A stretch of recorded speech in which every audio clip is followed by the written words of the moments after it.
En nuestro módulo contagio iniciaremos con estos videos que tienen que ver con la familia Herpes viridae, manejando nuestros objetivos de aprendizaje que tienen que ver con explicar las diferentes familias de virus a través de la descripción de sus características morfológicas, sus condiciones de replicación y transmisión, las células y tejidos que infectan, patologías relacionadas junto con sus complicaciones para definir su rol patogénico en el huésped.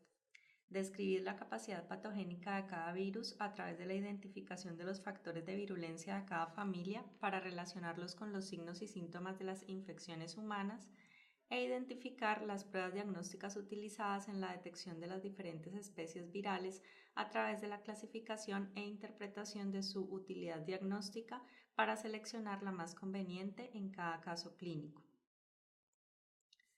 La familia Herpes viridae se caracteriza por ser virus envueltos con una cápside de forma icosaédrica y un genoma de DNA doble cadena. Estos virus tienen sus propias DNA polimerasas y la replicación y el ensamblaje ocurre dentro del núcleo. La gemación es a partir de la membrana nuclear y salen de la célula a través de exocitosis. Hay una característica importante de esta familia y es que todos los virus que pertenecen a la misma causan infecciones primarias que pueden tener un curso agudo, pero además causan infecciones recurrentes, ya que el tipo de infección viral es crónica latente. El virus entra, se replica en una célula permisiva y además hace latencia en otra célula. Por lo tanto, nosotros nos infectamos de por vida.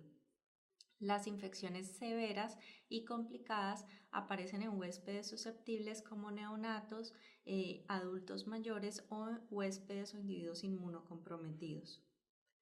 La estructura del virión entonces consiste en un virus de cápside icosaédrica con envoltura, un genoma de DNA doble cadena y en la envoltura tiene todas las glicoproteínas necesarias para la entrada a la célula.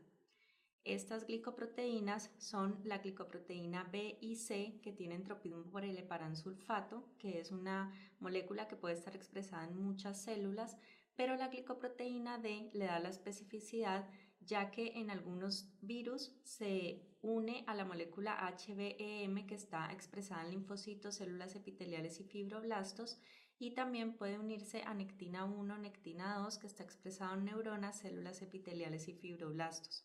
El virus entra por fusión directa, ya que tiene péptidos de fusión asociados a las glicoproteínas D, B, H y L. La glicoproteína C, además, y la glicoproteína E y L son algunas de los mecanismos de virulencia del virión, ya que favorecen evadir la respuesta inmune. La glicoproteína C se une al C3 bloqueándolo, lo que impide la activación de las vías del complemento, y las glicoproteínas E y L se unen a la fracción Fc de la inmunoglobulina G para bloquear sus funciones biológicas, de tal manera que esto favorece una cierta ventaja, ya que el virus puede escapar a la respuesta inmune de tipo humoral. El virión, entonces, decimos que es envuelto, tiene su nucleocápside y entre la nucleocápside y la envoltura encontramos el tegumento que está formado por una proteína conocida como la proteína BP16 que no solo es estructural sino que también favorece la replicación del genoma. Aquí podemos ver la estructura de la nucleocápside, la cual está compuesta principalmente por la proteína BP5 en una estructura conformacional como se describe y como podemos observar en el esquema.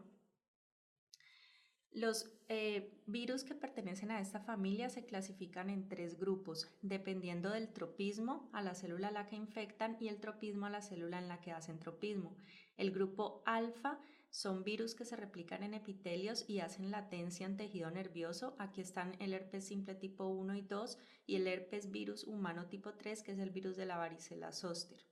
El grupo beta son virus que se replican en macrófagos y linfocitos, hacen latencia en este tipo de células y aquí encontramos el herpes virus humano tipo 5 que es el citomegalovirus y los herpes virus humanos tipo 6 y tipo 7 causantes de roceola.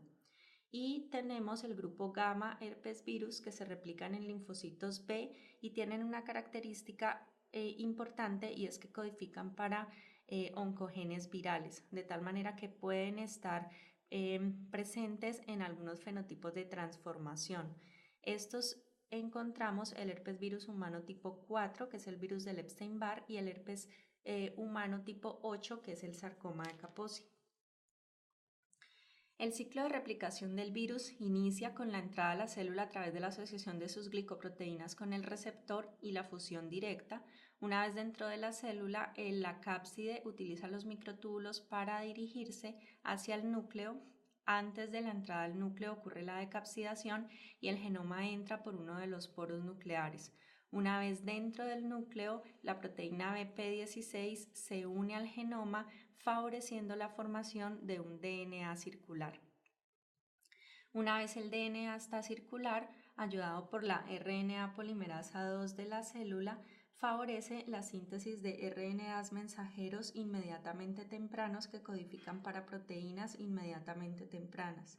Estas proteínas inmediatamente tempranas entran al núcleo, se asocian nuevamente al genoma para favorecer la síntesis de RNAs mensajeros tempranos que codifican para proteínas tempranas. Estas son las proteínas no estructurales del virus, es decir, por lo general enzimas dentro de las cuales se encuentran para los alfa-herpesvirus la timidinquinasa y para todos los herpesvirus la DNA polimerasa viral. Entonces, una vez se sintetiza la DNA polimerasa viral, entra nuevamente al núcleo, se asocia a este ADN y favorece la síntesis de RNAs mensajeros tardíos que codifican para proteínas tardías que entran al núcleo para formar las proteínas estructurales como las proteínas de la cápside viral. Pero además esa DNA polimerasa favorece la replicación o copia de los DNA virales. Una vez se han sintetizado todas las proteínas, se ensamblan los viriones y salen a través de la membrana nuclear por gemación y utilizando todo el sistema de transporte de vesículas de Golgi, se dirige hacia el exterior y sale de la célula por exocitosis. Una vez ocurre todo el proceso de replicación dentro de la célula, donde el virus puede replicarse después de la infección primaria, el sistema inmune viene y genera una acción de control, específicamente mediado por la respuesta inmune celular de células TCD8.